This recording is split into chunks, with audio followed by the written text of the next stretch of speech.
Menerapkan berpikir komputasional, pengguna smartphone Android pasti mengenal Google Play Store maupun App Store untuk mengunduh aplikasi-aplikasi. Jika kalian perhatikan kedua store tersebut, ada banyak aplikasi yang sangat beragam, mulai dari aplikasi Office, permainan, belanja, online, musik, dan masih banyak aplikasi lainnya. Beragam aplikasi tersebut menyesuaikan dengan beragam kebutuhan dari penggunanya. Hal tersebut menunjukkan teknologi telah mencakup berbagai bidang kebutuhan. Aplikasi dibangun dengan menggunakan prinsip-prinsip berpikir komputasional yang telah kamu pelajari pada bab sebelumnya. Nanti kita akan mencoba beberapa aplikasi dari program yang ada, misalnya ada Scratch atau yang lainnya. Jadi sekarang di gadget kamu, di smartphone, tentu ada yang namanya ini Google Play Store. Nah, di sini kalian bisa mengunduh berbagai macam aplikasi sesuai dengan kebutuhan ya. Ada yang suka main game, suka musik, dan seterusnya. Disesuaikan dengan kebutuhan kita dalam beraktivitas sehari-hari. Computational thinking adalah sebuah pendekatan dalam proses pembelajaran, atau lebih dikenal dengan istilah CT. Memang memiliki peran penting dalam pengembangan aplikasi komputer. Namun, CT juga dapat digunakan untuk mendukung pemecahan masalah di semua disiplin ilmu, termasuk humaniora, matematik, dan ilmu pengetahuan. Siswa yang belajar di mana CT diterapkan dalam kurikulum, proses pembelajaran, dapat dimulai melihat hubungan antara mata pelajaran serta antara kehidupan di dalam dengan di luar kelas. Berpikir komputasi adalah teknik pemecahan masalah yang sangat luas wilayah penerapannya. Tidak mengherankan bahwa memiliki kemampuan tersebut adalah sebuah keharusan bagi seseorang yang hidup pada abad ke-21 saat ini, seperti juga bermain musik dan belajar bahasa asing. Computational thinking melatih otak untuk terbiasa berpikir secara logis, terstruktur, dan kreatif. Ini yang diharapkan kita yang hidup di zaman sekarang harus bisa berpikir secara logis, terstruktur, dan kreatif ya. Nanti kita akan pelajari lebih lanjut. Apa itu computational thinking atau CT? CT adalah sebuah metode berpikir yang dipakai menggunakan programmer ketika menulis suatu program ya. Nanti kita akan jelaskan seperti apa CT itu. Nah, di sini metode computational thinking itu ada 4. Nah, yang pertama di sini ada istilahnya decomposition. Nah, di sini decomposition adalah kemampuan memecah data, proses atau masalah kompleks menjadi bagian-bagian lebih kecil atau menjadi tugas-tugas yang mudah dikelola. Misalnya memecah drive atau directory dalam sebuah komputer berdasarkan komponen penyusunnya, file dan directory. Itu namanya decomposition. Yang kedua ada pattern recognition, yaitu kemampuan untuk melihat persamaan atau bahkan perbedaan pola tren dan keteraturan dalam data yang nantinya akan digunakan dalam membuat prediksi dan penyajian data. Misalnya mengenali pola file dokumen, file system, file execution, atau struktur data atau file.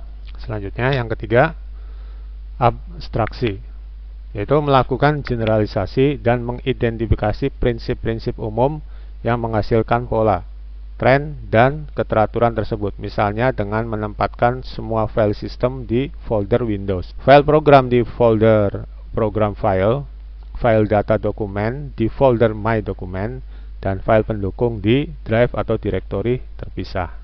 Yang keempat ada algoritma desain, itu mengembangkan petunjuk pemecahan masalah yang sama secara step by step, langkah demi langkah, tahapan demi tahapan, sehingga orang lain dapat menggunakan langkah atau informasi tersebut untuk menyelesaikan permasalahan yang sama.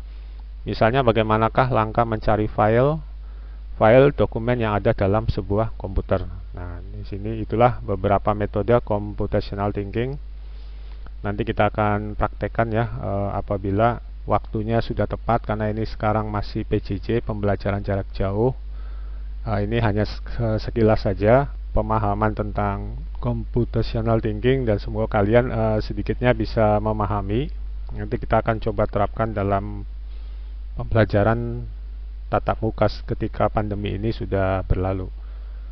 Selanjutnya Nah, kasus yang akan diselesaikan menggunakan teknik pendekatan berpikir komputasional dengan persoalan yang lebih kompleks dan lebih sulit.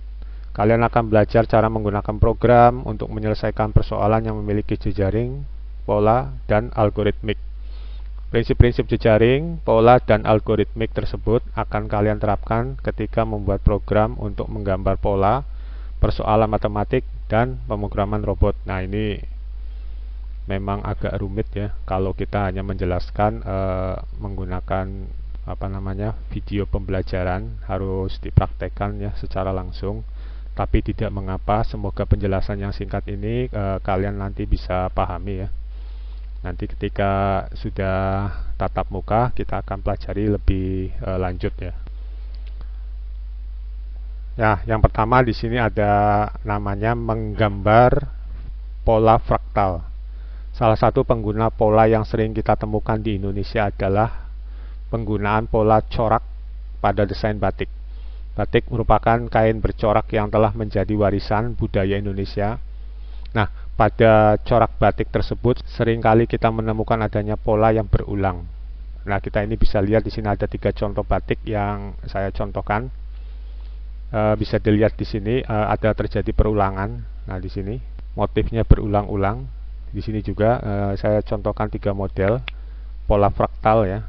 Di sini ada 3 contoh. Kalian bisa lihat di sini. Salah satu corak batik yang menggunakan pola berulang adalah ya ini, contoh batik fraktal. Fraktal adalah konsep matematik yang mempelajari proses pengulangan dimensi, iterasi, dan pemecahan. Ini hanya contoh saja ya, kiasan saja. Nanti kita akan lebih pahami lebih detail lagi. Fraktal merupakan benda yang mempunyai bentuk geometri dan dapat dibagi-bagi dengan cara yang tidak biasa. Beberapa benda fraktal dapat dibagi menjadi beberapa bagian yang mirip benda aslinya, dan jika digambarkan akan menghasilkan pola. Nah, pola tersebut dapat memiliki detail yang tak terhingga. Pola fraktal biasanya dapat dibuat dengan cara menggambar ulang pola dengan skala yang berbeda, menggunakan proses rekursi atau iterasi. Seperti contoh gambar di bawah ini, contoh pola fraktal yang berasal dari bentuk awal segitiga. Hasil akhirnya nanti seperti ini. Nah, awalnya nanti hanya sebuah segitiga, kemudian terus disusun sedemikian rupa, nanti hasil akhirnya seperti ini. Dan ini juga terjadi perulangan. Ya, beberapa segitiga, ada yang kecil, ada yang sedang, dan ada yang besar. Ya, nah ini contoh pola fraktal ya. Berawal hanya dari sebuah segitiga, kemudian disusun lagi, dan seterusnya sehingga hasil akhirnya seperti ini. Nah, ini nanti hanya contoh saja, anak kiasan.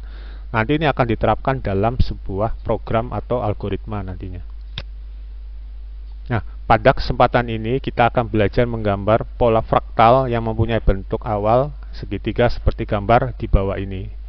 Nah, di sini ada gambar awal dan gambar akhir. Ini gambar awalnya, di awal dari segitiga. Nah, nanti hasil akhirnya adalah seperti ini. Kalian dapat melihat bagaimana satu pola awal segitiga dikembangkan dan berubah bentuk dari setiap iterasi yang dilakukan. Sampai akhirnya pada iterasi yang keempat kita akan mempunyai bentuk seperti yang D. Yang ini seperti ini maksudnya. Awalnya dari segitiga. Nah, pada gambar tersebut sengaja ditunjukkan proses perubahan tahap demi tahap agar kamu dapat melihat bagaimana blok perintah yang digunakan berubah dan berkembang dari satu tahap ke tahap berikutnya. Nah, seperti contoh yang tadi di awal. Nah, di sini juga sama pembuatannya. Dari awal segitiga, nah nanti proses yang selanjutnya demikian, sehingga hasil akhirnya seperti ini. Nah, nanti kalian akan mencoba mempraktekkan nantinya ya. Ketika nanti disuruh membuat ya seperti ini. Ini contoh saja ya, contoh pola fraktal yang berawal dari segitiga. Baik, terima kasih. Itu saja yang dapat saya sampaikan pada pembahasan materi tentang menerapkan berpikir komputasional.